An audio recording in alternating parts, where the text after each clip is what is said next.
पंजाब के बड़े बड़े नेता हैं, वो फंड करके इसलिए तो ये आंदोलन करा रहे हैं, उन्हें दारू बनाने के लिए गेहूं नहीं मिल रहा है। काले कारोबारियों का कारोबार बंद हो रहा है, इसलिए उनको तकलीफ हो रही है। फंड दे दे के अपने किसानों को भेज रहे हैं। तमिलनाडु में के किसान नहीं रहता, कर्नाटका में के किसान नहीं रहता, उड़ीसा में के किसान नहीं रहता। ऐसे कई प्रदेश हैं, हर जगह किसानी होती है। तो उन प्रदेशों के किसान तो यहाँ विरोध व्यक्त करने नहीं आ रहे हैं। उन प्रदेशों के किसान तो पत्थर गोला बारूद लेके यहाँ नहीं आ रहे हैं। उन प्रदेशों के किसान तो ट्रैक्टरों को मॉडिफाइड करा के नहीं आ रहे हैं। जो आदमी लाखों करोड़ों की गाड़ियों में बैठ के आंदोलन करने की बात कर रहा है, क्या वो आंदोलनकारी हो सकता है? क्या वो प्रताड़ित हो सकता है? प्रताड़ित तो वो किसान है जो आज भी अपने गाँव में रह के अपनी खेती किसानी पर ध्यान दे रहा है और समय पर जनता का और सरकार का कर्ज चुका रहा है। लेकिन जो सरकार का पैसा लेके सरकार के पैसे से जुआ खेलेगा, शराब पिएगा सरकार के पैसे से, सरकार के पैसा गलत कामों में लगाएगा, वो तो कर्ज माफी की मांग करेगा ही। क्यों? कि उसने पैसा लेके कहीं और लगा दिया, अब सरकार को वापस देने के लिए है ही नहीं, तो कर्ज माफी की मांग करेगा। 26 जनवरी पे इन्होंने उग्र आंदोलन किया, तिरंगे का अपमान किया। तो कोई किसान तिरंगे का अपमान कर सकता है? नहीं कर सकता, कभी नहीं कर सकते। क्यों? किसान देश के लिए जीता है, किसान देश के लिए मरता है। तो अगर आप उग्रवादियों का नेचर करोगे रोड पे आगे, तो आपको उग्रवादी खालिस्तानी कहा जाएगा। यही बात किसानों से कहना चाहूँगा, पंजाब के किसानों, हरियाणा के किसानों, अगर आप उग्र रहोगे तो आपको तमगा लगाया जाएगा, चाहे वो खालिस्तानी का तमगा लगाया जाए, चाहे वो फंडिंग प्राप्त आंदोलन का तमगा लगाया जाए। हर तीसरे दिन आंदोलन करोगे तो कमाओगे कब? लेकिन इन आंदोलनकारियों को फर्क नहीं पड़ेगा ना, क्योंकि इसमें गरीब किसान नहीं है, ये तो फंड पे आधारित किसान है। अगर आपको आंदोलन करना है, मर्यादा में रह के आंदोलन करो। ऐसा नहीं है मर्यादित आंदोलन सफल नहीं होते हैं। अन्ना का आंदोलन मर्यादितता सफल हुआ। जो आंदोलनकारी बैठे वो गारंटी वाले है या गैर गारंटी वाले? तो जब गारंटी वाले लोग अगर आंदोलन करेंगे तो सरकार गारंटी लेगी, हर बात की गारंटी लेगी। एमएसपी का मतलब है मिनिमम प्राइस, जो सरकार तय करती है कि भाई इस रेट से कम में अनाज हम नहीं लेंगे, मिनिमम सपोर्ट प्राइस, ठीक है। उसको हम हिंदी में न्यूनतम समर्थन मूल्य भी कहते हैं। तो भाई आप ये स्वेटर पहने हो, क्या एक ही वैरायटी की स्वेटर आती है? आप ये स्वेटर यहाँ दिल्ली में अगर यहाँ से खरीदोगे चौराहे से तो 100 रुपये में स्वेटर मिल जाएगी, और यही अच्छे शोरूम में जाकर स्वेटर खरीदोगे 2000 की भी मिलेगी, 3000 की भी मिलेगी। तो आप एक बताइए, जब छोटी से छोटी चीज़ों का दाम एक नहीं हो सकता, तो क्या अनाज का एक दाम फिक्स कहाँ से हो जाएगा? आप गेहूँ है, मैं एमपी से हूँ, सबसे ज़्यादा पैदावार एमपी में होती है। आज कृषि प्रधान प्रदेशों में नंबर 1 प्रदेश एमपी बन गया है। कहाँ पहले हरियाणा और पंजाब आते थे। तो ये हरियाणा और पंजाब का नुकसान ही आंदोलनों की वजह से हुआ है, क्योंकि ये अपने ऊपर ध्यान न दे के आंदोलनों पे ध्यान दे रहे हैं। क्या आपको एमपी का कोई किसान यहाँ दिखेगा? दिल्ली में नहीं दिखेगा। क्यों? वो अपने आप को सक्षम बनाने पर ध्यान दे रहे हैं, आंदोलनों पर ध्यान नहीं दे रहे हैं। और एमएसपी की जो इनकी मांग है वो नाजायज़ है। नाजायज़ इसलिए है क्योंकि देखिए, कोई भी अनाज हो वैरायटी के हिसाब से ही मार्केट में चीज़ें उतरती हैं। प्याज हो, आलू हो, समोसा हो, कचौड़ी हो, कपड़ा हो, चप्पल हो, जूता हो, एक रेट पे कोई भी चप्पल नहीं बिकेगी, एक रेट पे कोई भी जूता नहीं मिलेगा। उसकी वैरायटी और उसकी क्वालिटी उसका मूल्य निर्धारण करता है। इसी तरह किसान का अनाज अच्छा होगा तो उसको अच्छा प्राइस मिलेगा, अगर घटिया माल होगा तो घटिया प्राइस भी बिकेगा। तो आप एक बात बताओ, क्या कंकड़ मिला गेहूँ आप अपने घर की चक्की में पीसोगे आटा बनाने के लिए? नहीं पीसोगे ना। आप भी अच्छा माल लाओगे, अच्छा माल लाओगे तो अच्छा पैसा दोगे। तो आप घटिया माल को भी क्या अच्छी रेट में बिकना चाहिए? अगर सरकार खरीदती है तो सरकार सबसे बड़ी बुद्धू है, उसको नुकसान होगा। एफसीआई की गोदामों में अनाज सड़ेगा, फिर दारू बनाने का काम आएगा। और जो पंजाब के बड़े बड़े नेता हैं वो फंड करके इसलिए तो ये आंदोलन करा रहे हैं, उन्हें दारू बनाने के लिए गेहूँ नहीं मिल रहा है। अगर दारू बनाने के लिए गेहूँ नहीं मिल रहा, यही उनकी तकलीफ है। सबसे ज़्यादा उनका कलारी का कारोबार है, देसी का कारोबार है, कच्ची का कारोबार है, लाल का है, सफ़ेद का कारोबार है। तो वो काले कारोबारियों का कारोबार बंद हो रहा है, इसलिए उनको तकलीफ हो रही है। फंड दे दे के अपने किसानों को भेज रहे हैं। और एक किसान, देश का कोई किसान हो, उपद्रव कोई किसान नहीं करेगा। पुलिस पे पत्थर कोई नहीं फेंकेगा, पुलिस पे तलवार कोई नहीं चलाएगा, पुलिस पे लाठी कोई नहीं चलाएगा, पुलिस पे गड़सा कोई नहीं चलाएगा, और पुलिस को जान से मारने की धमकी कोई नहीं देगा। तो आप एक बताओ, अगर ओरिजिनल किसान, जिसको हम जय जवान बोलते हैं, जय किसान बोलते हैं, तो जय किसान हम इसलिए बोलते हैं क्योंकि वो हमारा अन्नदाता है। अगर अन्नदाता हमारे ऊपर पत्थर फेंकेगा, क्या वो किसान कहलाएगा? नहीं कहलाएगा। अगर आपको आंदोलन करना है, मर्यादा में रह के आंदोलन करो। ऐसा नहीं है मर्यादित आंदोलन सफल नहीं होते हैं। अन्ना का आंदोलन मर्यादितता सफल हुआ, वो बात अलग है, असफल केजरीवाल जी ने बना दिया, लेकिन सफल तो आंदोलन हुआ, सरकार झुकी। रामदेव बाबा के आंदोलन के समय कांग्रेस सरकार थी, जो रामदेव बाबा को आंखों नहीं देखना चाहती थी, लेकिन बाबा रामदेव ने भी आंदोलन किया, मर्यादित किया, उन्हें भागना तक पड़े, मर्यादा का इतना पालन किया, उन्हें सलवार सूट पहन के भागना पड़ा, लेकिन उन्होंने उग्र आंदोलन का रास्ता नहीं अपनाया। तो यही बात किसानों से कहना चाहूँगा, पंजाब के किसानों, हरियाणा के किसानों, अगर आप उग्र रहोगे तो आपको तमगा लगाया जाएगा, चाहे वो खालिस्तानी का तमगा लगाया जाए, चाहे वो फंडिंग प्राप्त आंदोलन का तमगा लगाया जाए, चाहे उग्रवादियों का तमगा लगाया जाए। क्यों कि आप जिस कैरेक्टर के अनुरूप अपनी ज़िंदगी को ढालते हैं, आपकी ज़िंदगी को उसी हिसाब से नाम मिलता है, उसी हिसाब का लेवल मिलता है। तो अगर आप उग्रवादियों का नेचर करोगे रोड पे आके, तो आपको उग्रवादी खालिस्तानी कहा जाएगा। 26 जनवरी पे जो हुआ, तो 26 जनवरी पे इन्होंने उग्र आंदोलन किया, तिरंगे का अपमान किया। तो कोई किसान तिरंगे का अपमान कर सकता है? नहीं कर सकता, कभी नहीं कर सकते। क्यों? किसान देश के लिए जीता है, किसान देश के लिए मरता है। एक समय था जब लाल बहादुर शास्त्री के कहने पे एक टाइम खाना खाया था, लेकिन झुके नहीं थे। तो ये देश झुकने वालों का नहीं है, ना किसान झुकेगा, ना जवान झुकेगा, ना व्यापारी झुकेगा, कोई वर्ग इस देश का झुकेगा नहीं। अगर सरकार गलत है तो सरकार झुकेगी, लेकिन सरकार गलत यहाँ नहीं है। लेकिन ये दबाव की राजनीति कर रहे हैं, चाहे इन्हें कांग्रेस का सपोर्ट मिल रहा हो, चाहे आम आदमी पार्टी का सपोर्ट मिल रहा हो, ये उग्रवाद का रास्ता अपना के हर बार सोच रहे हैं सरकार हमारे दबाव में जाए। तो भाई जायज़ मांगों पे तो दबाव में आ सकती है, नाजायज़ मांगों पे दबाव में नहीं आएगी। अब जो तिरंगा फाड़ने वाले लोग थे, आप कह रहे हो उनसे मुकदमा वापस ले लो। जो संसद पे हमला करने वाले लोग थे, आप उनसे कह रहे हो मुकदमा वापस ले लो। कैसे वापस ले लें? उग्रवादियों के खिलाफ हुए मुकदमे कैसे वापस ले लें? जो आतंकवादी घटनाओं को अंजाम दे और आप कहो कि इनको रिहा कर दो, कोई रिहा नहीं करेगा, किसी देश की सरकार रिहा नहीं करेगी। तो जो मांगे जायज़ होंगी वो ही मान होंगी, जो मांगे जायज़ नहीं है वो मान कतई नहीं होगी। सरकार भी अब झुके ना, क्योंकि भाई झुकने की भी एक सीमा होती है।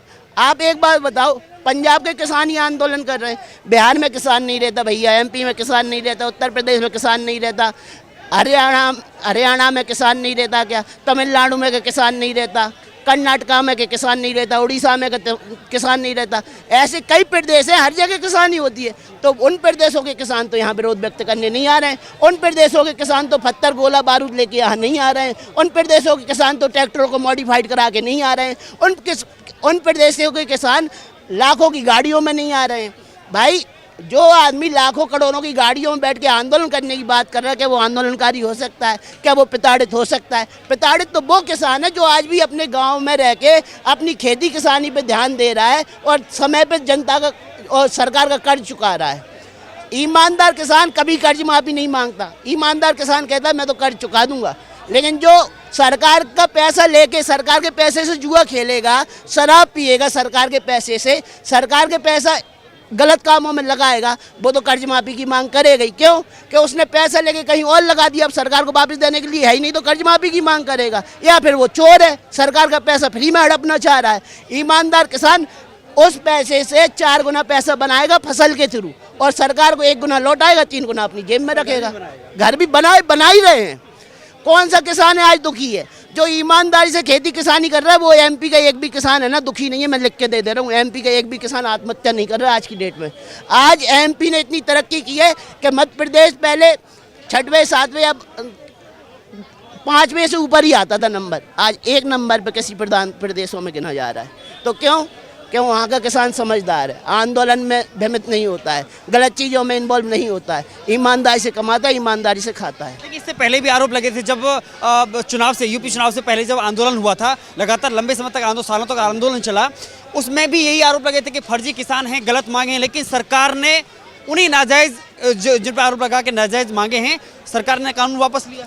सबसे बड़ा देश है तो सरकार ने उपद्रवियों के खिलाफ कानून वापस नहीं लिए, सरकार ने हुड़दंग मचाने वालों के खिलाफ कानून वापस नहीं लिए। देश में शांति बनी रहे, देश की बदनामी ना हो, देश में गलत मैसेज विदेशों में ना जाए कि भाई देश के किसान बेहाल हालत में, जबकि बेहाल हालत में किसान नहीं है, हुड़दंगी हैं, दंगाई हैं, आतंकी हैं, बेरोजगार सारे वो ही हुए हैं। इस सरकार में जो भी बेरोजगार हुए हैं वो सब दंगाई, हुड़दंगी, आतंकी हुए हैं। तो भाई गलत मैसेज ना जाए, इस तरीके से इन्होंने हरकतें की। आपने 26 जनवरी को देखा किस तरीके से पूरी दिल्ली को ठप कर दिया। तो भाई दबाव में करना पड़ा ऐसा मोदी सरकार को, दबाव में हर इंसान झुकता है। मोदी सरकार आज के समय में आप पीएम को क्या मानते हो? प्रधानमंत्री हो, राष्ट्रपति हो, राष्ट्र का पिता समान होता है। तो राष्ट्र का पिता जो अच्छा होगा देश के लिए वो निर्णय लेगा, चाहे उसे खुद को झुकना पड़े, लेकिन देश को कभी नहीं झुकने देगा। तो मोदी जी ने कभी देश को नहीं झुकने दिया, खुद झुक गए, खुद का ईगो हर्ट कर लिया, लेकिन देश का ईगो हर्ट नहीं होने दिया। पिछले बार के किसान आंदोलन में और अभी के किसान आंदोलन में दोनों भले ही चुनाव से ऐन मौके पर किए गए, लेकिन दोनों में अंतर क्या दिखते हैं? अंतर दिख रहा है ना, टूल किट का बराबर प्रयोग है। जैसे ही भाई आप भारत न्याय यात्रा निकाल रहे हो, यात्रा छोड़ने की जरूरत क्या है जब आपको इतनी अच्छी टीआरपी मिल रहा है, आप इतने बड़े नेता हो देश के विपक्ष के, तो आपको अपनी यात्रा पूरी करनी चाहिए। न्याय यात्रा को कोई रिस्पांस नहीं मिल रहा है तो उन्होंने कहा किसान आंदोलन में डुबकी लगा लो। डुबकी लगा ली तो उद्धार हो गया कहीं तो, क्योंकि हरियाणा में भी चुनाव आने वाले हैं, देश में भी चुनाव आने वाले हैं। तो ये चुनावी कीड़े हैं और वो ट्यूट कर रहे हैं किसान का, भाई हमारी सरकार आएगी तो हम एमएसपी देंगे किसानों को। भाई 3 महीने बाद ही तो चुनाव है, तुम कह दो 3 महीने सब्र कर लो, हमारी सरकार बनवा दो, हम एमएसपी दे देंगे और किसानों को वापस भेज दो घर। क्यों वापस नहीं भेज रहे? 3 महीने बाद तो चुनाव है ही, तो इतना उर्दंग क्यों? जब उनको भी भरोसा है कि मोदी सरकार का तख्ता पलट कर देंगे तो कर दो तख्ता पलट, राहुल गांधी की सरकार बनवाओ और एमएसपी ले लो। उन्होंने तो गारंटी दे दी कांग्रेस ने, तो क्या कांग्रेस ने एमएसपी लागू करने की गारंटी दे दी। तो मैं कह रहा हूँ, तो अभी उर्दंग मत करो, 3 महीने और शांति पकड़ लो और कांग्रेस की सरकार बने, इंडिया गठबंधन की सरकार बने तो आप एमएसपी ले लो। राहुल गांधी ने तो गारंटी दे दी और कह भी रहे हम गारंटी ले रहे हैं, तो गारंटी का भरोसा दे रहे हैं तो आप उनके भरोसे पे विश्वास करो और चले जाओ वापस सीमाओं पे से। लेकिन सबसे बड़ी बात है कि एमएसपी अगर सरकार लागू करती है तो नुकसान क्या है? नुकसान आपको मैंने समझाया नहीं। लक्स का अंडरवियर और जॉकी का अंडरवियर एक रेट पे नहीं बिक सकता। लक्स का अंडरवियर आपको 55 से 60 रुपये में मिल जाएगा, वही जॉकी का अंडरवियर लेने जाओगे 200 प्लस मिलेगा, ठीक है, 200 प्लस। तो 9 रुपये का गेहूँ, 10 रुपये का गेहूँ, 12 रुपये का गेहूँ 2500 रुपये में क्यों खरीदेगी सरकार? और खरीदेगी तो घाटा कैसे होगा? 9 रुपये का गेहूँ 25 रुपये में सरकार ने खरीद लिया, अब सरकार 2500 रुपये में खरीद के वो गेहूँ मार्केट में किस रेट में देगी? क्या उपयोग होगा उस गेहूँ का, उस अनाज का? आप बताओ ना मुझे। जब सरकार वो गेहूँ बाहर खपा ही नहीं पाएगी, विदेशों में भी नहीं बेच पाएगी, क्यों? सड़ा हुआ क्वालिटी का माल तो ना विदेश वाले लेंगे ना देश वाले लेंगे, तो घाटा किसका होगा? किसान बार बार जो मांग कर रहा है, सरकार उस पर अमल क्यों नहीं कर रही है? किसानों की मांग अगर कहती है, पिछली बार भी गारंटी दी गई थी कि हम एमएसपी लागू करेंगे। आप यहाँ गलत सवाल कर रहे हो। किसानों की 13 मांग में से 9 मांगे स्वीकार कर ली है सरकार ने, लेकिन जो स्वीकार करने योग्य है ही नहीं है उन मांगों को स्वीकार कैसे किया जा सकता है? आप जायज मांग रखे, सरकार ने स्वीकार किया, बातचीत के लिए बराबर मंत्री उनसे कोऑर्डिनेशन भी कर रहे हैं, फिर आप घर वापस क्यों नहीं जा रहे हो? और आंदोलन 1-2 दिन का करो, 3 दिन का करो, 6 महीने देश ठप कर दोगे तो देश की अर्थव्यवस्था का क्या होगा? आपके प्रदेश की अर्थव्यवस्था का क्या होगा? आप जो कहते हो कि भाई हम तो गरीब होते जा रहे हैं, बेरोजगार होते जा रहे हैं, तो भाई आप गरीब और बेरोजगार इसलिए हो रहे हो क्योंकि आप अपने पेड़ पर कुल्हाड़ी मार रहे हो। हर तीसरे दिन आंदोलन करोगे तो कमाओगे कब? हर तीसरे दिन आप आंदोलन करने बैठ जाओगे, कमा लोगे क्या? कौन देगा आपकी जेब में पैसा? कौन भरेगा आपकी तिजोरी? कौन चलाएगा आपका व्यापार? कौन चलाएगा खेतों में हल? कौन चलाएगा ट्रैक्टर? जब ये सब चीज़ें चलेंगी नहीं, आंदोलन ही होते रहेंगे, तो अपने आप अपने प्रदेश की अर्थव्यवस्था को ठप कर लोगे। आज पंजाब 1 नंबर से पीछे हट के कहाँ पहुँच गया, ठीक है, और आगे चल के और ज़्यादा पीछे पहुँच जाएगा। लेकिन इन आंदोलनकारियों को फर्क नहीं पड़ेगा ना, क्योंकि इसमें गरीब किसान नहीं है, ये तो फंड पे आधारित किसान है कि भाई फंड के ऊपर निर्भर हो गए। उनने 10 लाख का फंड दे दिया, इनने 50 लाख का फंड दे दिया, केजरीवाल जी ने कर दिया कुछ कांग्रेस ने कर दिया, आगे बैठ गए। आपको क्या लगता है कि 2024 का चुनाव नजदीक है, इसलिए बहाना किसान आंदोलन है, निशाना कुछ और है?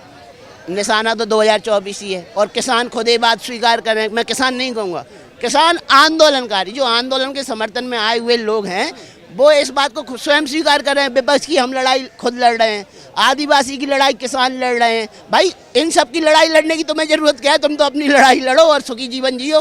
क्यों विपक्ष की लड़ाई लड़ने बॉर्डर पे आ रहे हो? क्यों मजदूरों की लड़ाई लड़ने आ रहे हो? क्यों आदिवासियों की लड़के? आदिवासियों की आवाज़ बुलंद नहीं है इस देश में, सबकी आवाज़ बुलंद है, वो अपनी लड़ाई स्वयं लड़ सकते हैं। आंदोलनकारी लगातार एक ही बात कर रहे हैं, मोदी सरकार किसान विरोधी है। आपको क्या लगता है कि पिछले 10 साल में मोदी सरकार किसान विरोधी साबित हुई है क्या? भाई साहब, मैं तो दिल्ली में बाद में आया हूँ, सबसे पहले तो मैं गांव में ही रहा हूँ। किसान सम्मान निधि, ग्रामीण विकास बैंक, ठीक है, तो ये सब योजना क्यों चलाई गई थी? बैंक क्यों खोले गए? ग्रामीणों की मदद करने के लिए।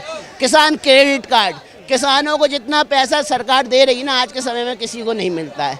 आप आराम से उस पैसे से खेती कर सकते हो, फिर खेती से कमा के उसको पैसा अपना वापस भी कर सकते हो। तो ये तो सरकार ने तो हमेशा संपन्न, तो मैं केवल बीजेपी सरकार की बात नहीं कर रहा हूँ, कांग्रेस जब शासन में थी तब भी ग्रामीण विकास बैंक खुले हुए हैं गांव-गांव में, तो किसान क्रेडिट कार्ड हर किसी का बनता था। तो क्रेडिट जब सरकार दे रही है आपको पैसा फसल लगाने के लिए, सिंचाई करने के लिए, हर एक काम करने के लिए जो खेती के लिए होता है, तो किसानों को आगे बढ़ाया ना हर किसी ने, किसानों को पीछे करने का काम किसी ने नहीं किया। एक आखिरी सवाल कि अब इलाज क्या है ऐसी स्थिति में जहां पर आमने सामने दोनों हो, इधर सेना हो, पुलिस हो और उधर किसान आंदोलनकारी हो, ऐसे में रास्ता कैसे निकलेगा? देखिए, आंदोलन कैसे खत्म किए जाएं, मैं केवल इसी आंदोलन की बात नहीं कर रहा हूँ, मैं हर एक आंदोलन की बात कर रहा हूँ जो प्रोपेगेंडा पे आधारित होते हैं, जिसमें ज़रूरतमंद लोग कम होते हैं और गैर ज़रूरतमंद लोग राजनीति का लाभ उठाने के लिए सबसे ज़्यादा आ जाते हैं। तो आंदोलनों को हमेशा रजिस्टर्ड होना चाहिए। अगर स्टूडेंट आंदोलन कर रहे हैं तो उसका भागीदार स्टूडेंट ही होना चाहिए, ना कि राजनीतिक पार्टी दल। अगर किसान आंदोलन कर रहे हैं तो उसका भी रजिस्ट्रेशन करके ही, भाई कितने किसान बैठोगे, उन्होंने कहा 1000, तो 1000 का रजिस्ट्रेशन कर लो नाम बाई। और इसमें फ़ायदा क्या होगा? आंदोलनकारियों का फ़ायदा होगा। अगर आंदोलनकारी घायल हुआ, उसका डाटा सरकार के पास सेव है, किसी को बताना नहीं है। अगर घायल हुआ, मृत हुआ, मर जाता है तो उसका मुआवजा सरकार अपने आप देगी। तो रजिस्ट्रेशन करके अगर आंदोलन होने लगे तो आंदोलनों की एक तो संख्या घट जाएगी, दूसरा आंदोलनों को प्राथमिकता मिलेगी क्योंकि वो ओरिजिनल लोग हैं जो बैठे हुए हैं। अगर किसान का रजिस्ट्रेशन हुआ है तो किसान ही आंदोलन में बैठा हुआ है, इस बात की गारंटी हो जाएगी। तो मोदी सरकार गारंटी की भी बात कर रही है, लेकिन आंदोलन में भी मोदी सरकार को गारंटी की तरफ बढ़ना चाहिए। जो आंदोलनकारी बैठे वो गारंटी वाले हैं या गैर गारंटी वाले। तो जब गारंटी वाले लोग अगर आंदोलन करेंगे तो सरकार गारंटी लेगी, हर बात की गारंटी लेगी। तो मैं सीधी सी बात कहता हूँ, आंदोलनों को ख़त्म करना है तो गारंटी वाले आंदोलन स्टार्ट कीजिए। इस आंदोलन का 2024 के मोदी सरकार पर कितना असर पड़ेगा? मोदी सरकार पर कोई इफेक्ट नहीं पड़ रहा, क्योंकि पंजाब से ना मोदी जीत रहे हैं। पंजाब में तो अभी भी सी वोटर का सर्वे आया तो मोदी सरकार तो पीछे है। तो पंजाब के आदमी, पंजाब के किसान, मैं पंजाब के किसान नहीं बोलूँगा, पंजाब के आंदोलनकारी, तो पंजाब के आंदोलनकारी कितना ही हुड़दंग मचा ले, मोदी सरकार का पैर नहीं हिला पा रहे, ना तख्त पलट पा रहे, क्योंकि मोदी ने देश के लिए काम किया है। आज आबू धाबी में सनातन का झंडा बुलंद हो रहा है। अयोध्या के बाद आबू धाबी जो मुस्लिम कंट्री है, यहाँ के मुस्लिम जय श्री राम बोलना पसंद नहीं करते, वो राम जी का मंदिर बनवा रहे हैं। तो असली मुस्लिम कौन है आप जान लो। और मोदी कैसा काम कर रहे हैं, वो तो कार्य दिखा रहे हैं, मुझे बोलने की जरूरत ही नहीं है। अगर मोदी ने कार्य किए तो जनता वोट देगी, मैं कौन होता हूँ मोदी के लिए वोट मांगने वाला।